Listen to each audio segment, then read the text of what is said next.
Hello friend, I am Professor Smita Jha and I am here to discuss race, gender and Victorian identity in Victorian literature. Well, all the three phrases or word you can say very important in the sense that they determine the very characteristics of Victorian literature. So, Victorian society was organized hierarchically, while race, religion, region, and occupation were all meaningful aspects of identity and status. The main organizing principles of Victorian society were gender and class.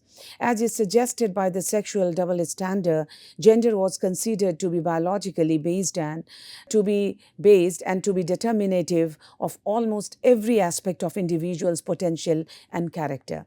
Victorian gender ideology was premised on the doctrine of separate spheres. This stated that men and women were different and meant for different things.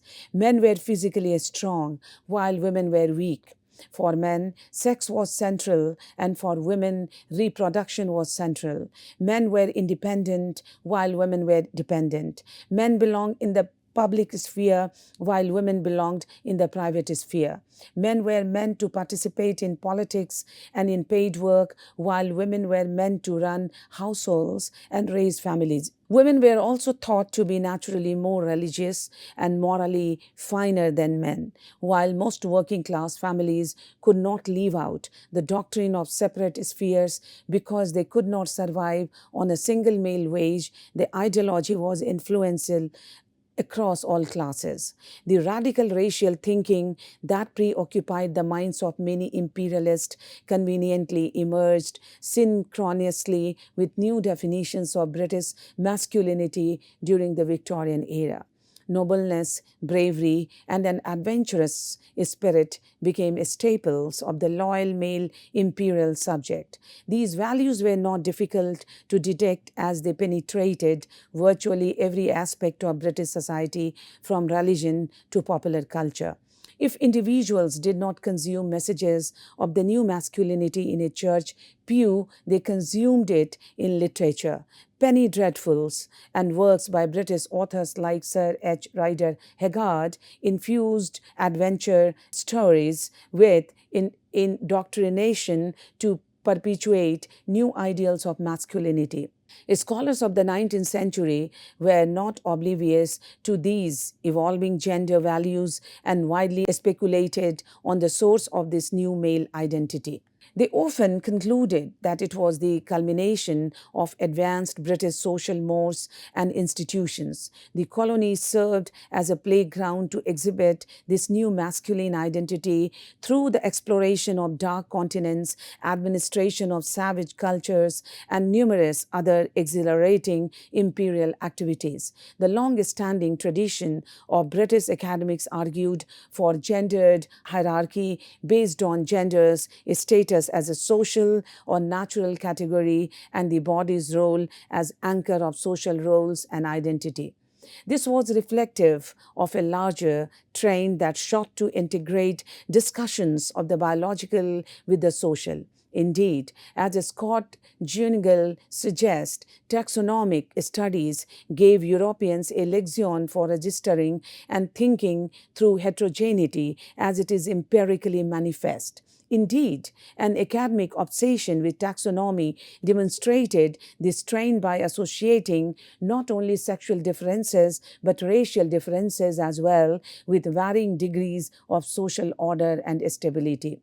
Race emerged as an important focus of scientific nomenclature during the 18th century. During previous period, the so-called mark of Cain may have provided some abstract validation for racial order in certain religious circles.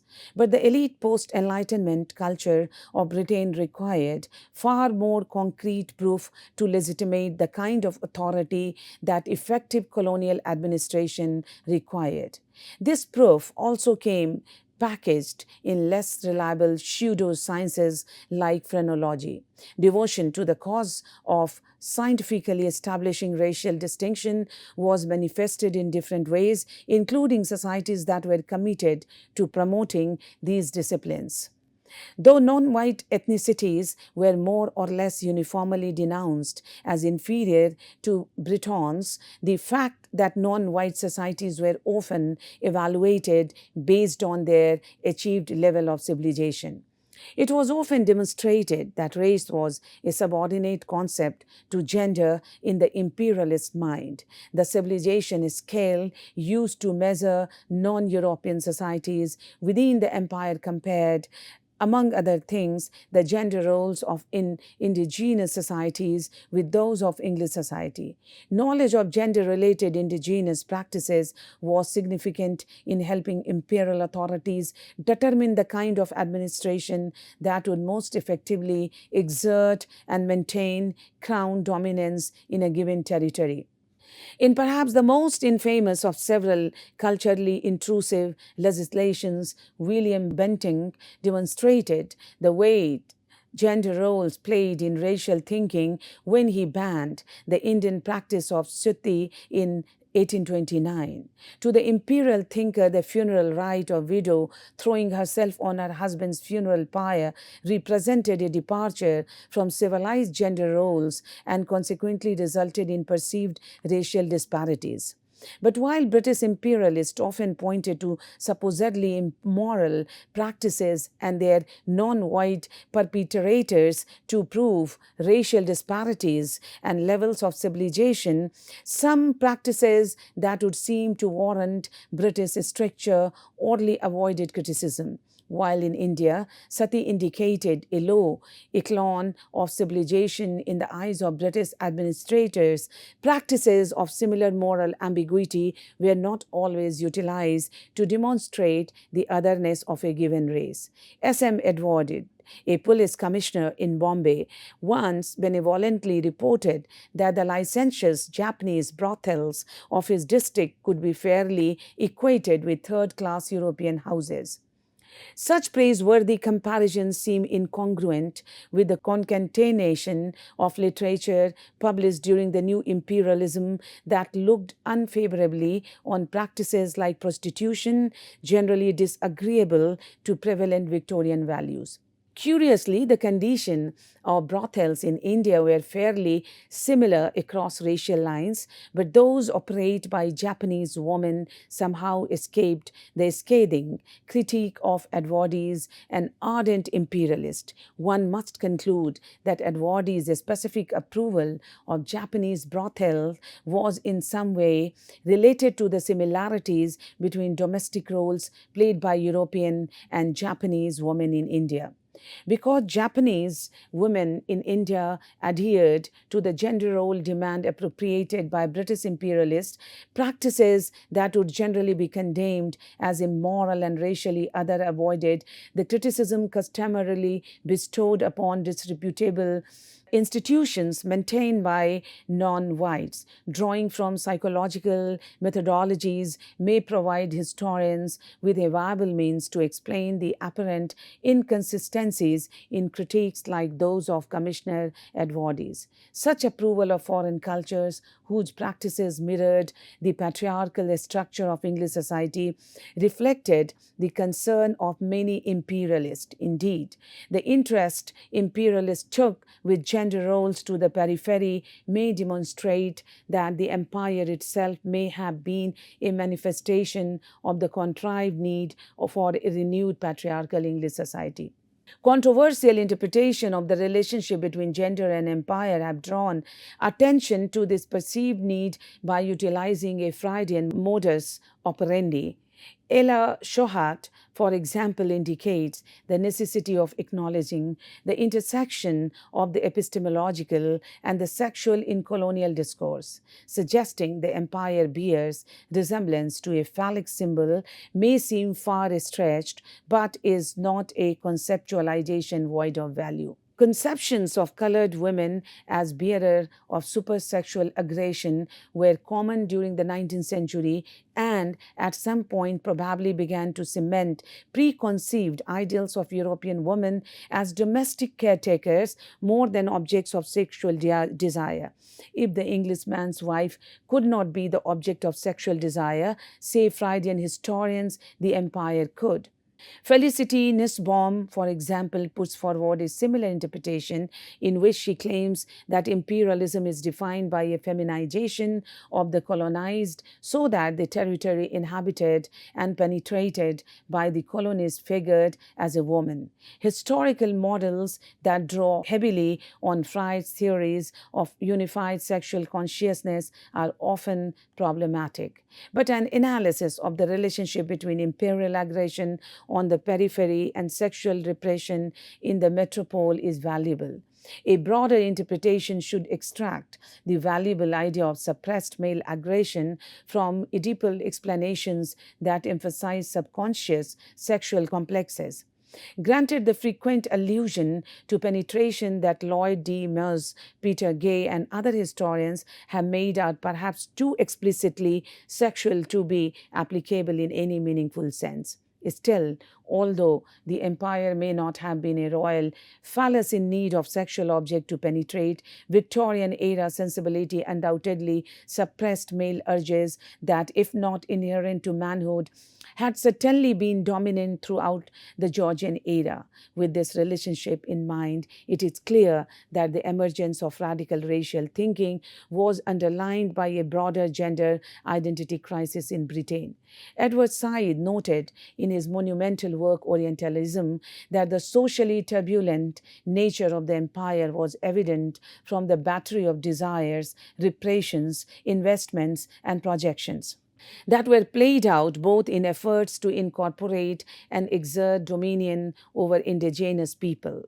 All of these were most likely birthed from a lacking sense of male purpose in period of perceived docility after the series of wars that had lasted throughout the Georgian era.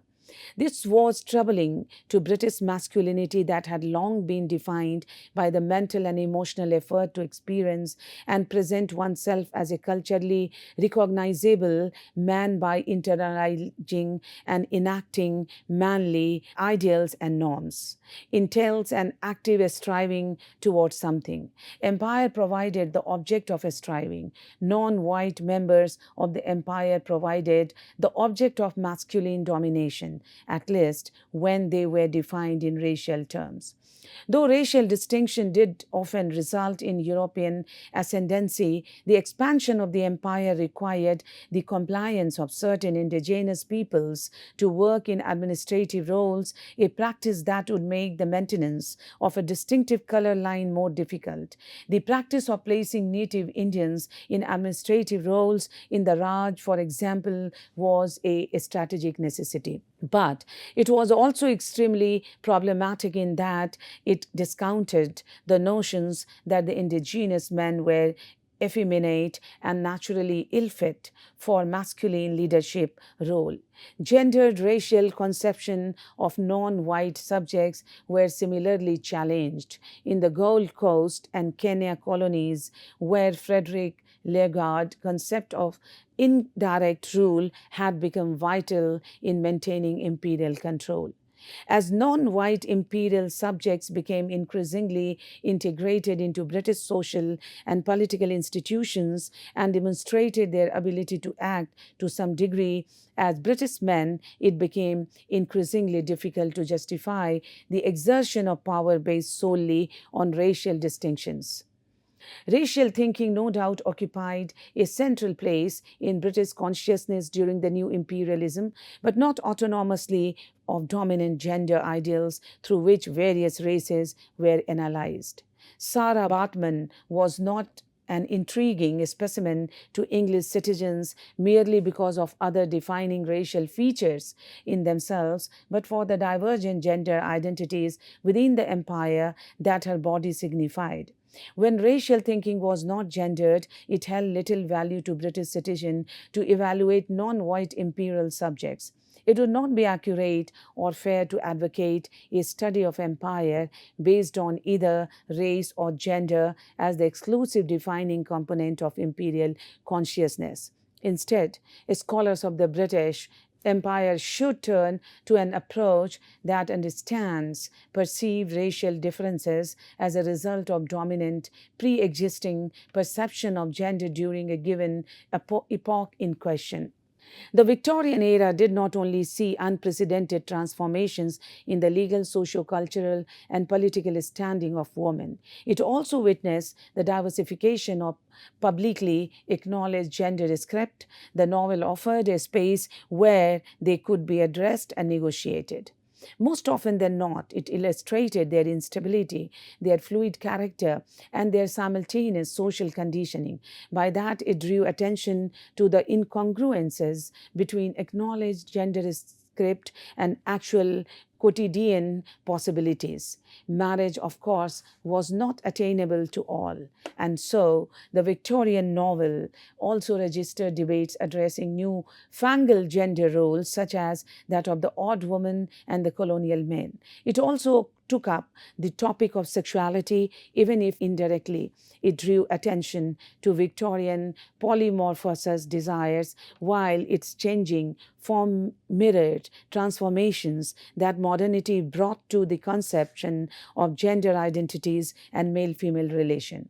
The novel's utopian variety also provide a space for the envisioning of new gender futures. Last but not the least, as part of the larger literary sphere, the novel and novel writing practically contributed to the widening of women's occupational possibilities and to public visibility of their concern. Victorians' ideas of whiteness are inseparable from the expansion of British settler colonialism and the concomitant rise of racial science in the 19th century. In the century prior, descriptions of white skin to denote European origin had not been unusual. However, during this earlier period, racial categorization was also mapped along lines of religious difference and socio-economic status, which largely fell away by the Victorian period.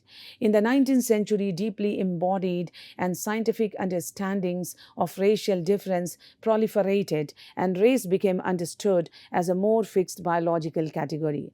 Race was indeed everything, as racial theorist Robert Knox stated. It became a recognizable anatomical classification not equivalent to other social categories like religion or class. While there has been much scholarship on the essential role of blackness in the construction of Victorian racial categories, understandings of whiteness were equally instrumental in the creation of racialized hierarchies. Theories of whiteness are thus an integral, if critically overlooked, thread of the 19th century's construction of racial ontologies. Victorian notions of whiteness were by no means coherent. Synchronic discussions of whiteness in the period were diverse and deeply contingent on special geographies, gender, social class, and labor production. At the same time, Victorian ideas of whiteness depended on diachronic, deeply historical understanding of white identity, an identity tied to an imagined and remote racial past, and competing and overlapping theories of Anglo-Saxonism and Celticism framed debates about the intra-ethnic origin of British racial identity. British race was thus imaged as being pure but also hybridized through internal European mixture. Notably, while scholarly domains such as sociology, Irish studies, and African American studies have employed critical whiteness scholarship for decades, such engagement has been relatively recent in Victorian studies. A critic might consider the question of whether Dickens' Jewish criminal Fagin was a forerunner to the anti-Semitic types propounded by the Nazis. While this kind of approach paid close attention to the elements of a given representation, it lacked attention to the particular historical and biographical context in which the representation emerged. More recently, critics interested in cultural history have tried to demonstrate that such representations were, for the most part, not fixed stereotype, but were constantly shifting in form and meaning throughout the period. Indeed, the peculiar and sometimes horrifying power of images of the other resided in their very mutability, in the way they could become transformed to express diverse, even opposed cultural anxieties.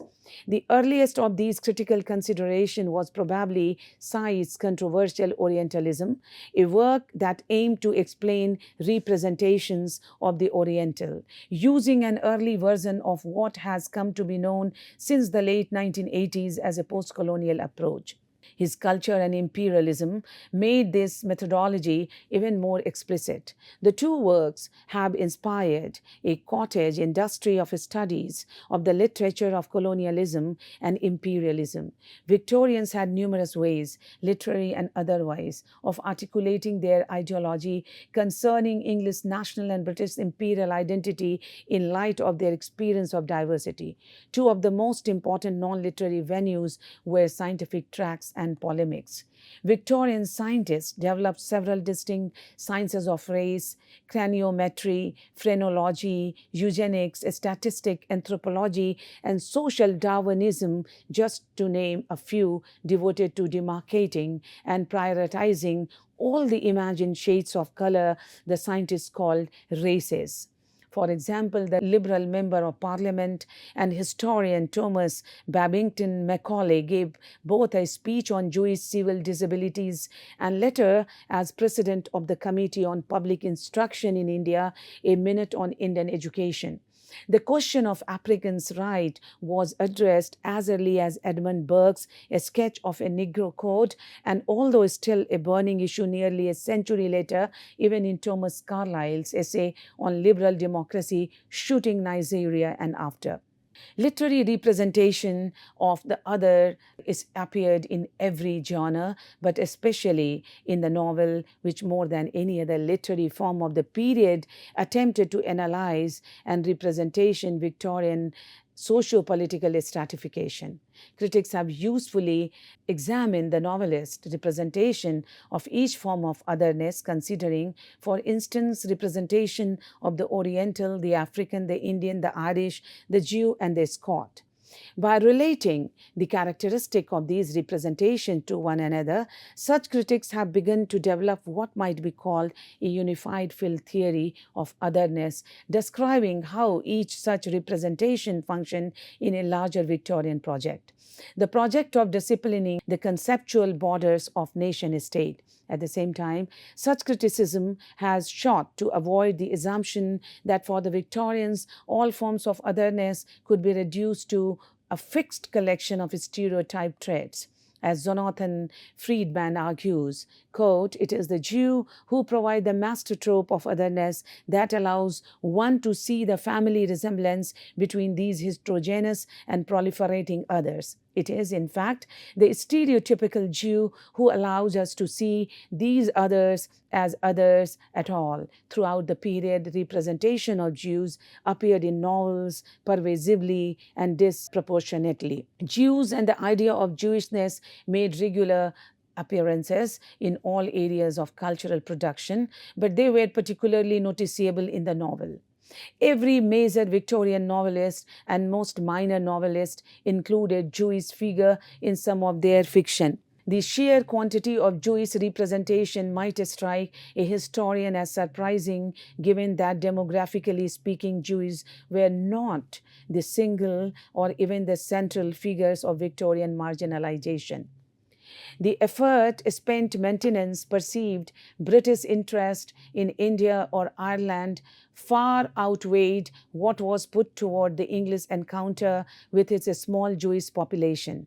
At various times, a Jewish figure was represented as the type of the liberal, the capitalist, the criminal, the parvenu, the socialist, the revolutionary, the degenerate, the conspirator, the immigrant, the monarchist, the repressor of natural drives, or the journalist. Moreover, the term Jewish was available for a variety of readings due to Jews to be understood in diasporic, religious, national, or racial terms.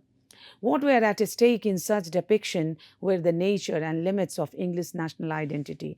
Victorian writers abstracted Jewishness and figuratively identified it with almost every aspect of the nation, although such abstraction and identification routinely occurred in novels. The most famous example probably comes from Culture and Anarchy, Matthew Arnold's seminal work on social criticism.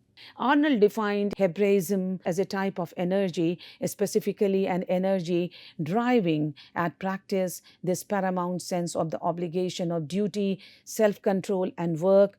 Arnold sees this abstract characteristic, Hebraism, as one of two rival energies struggling for predominance within the English national character. Thus, Arnold's Hebraism has little to do with any historical group of Victorian Jew.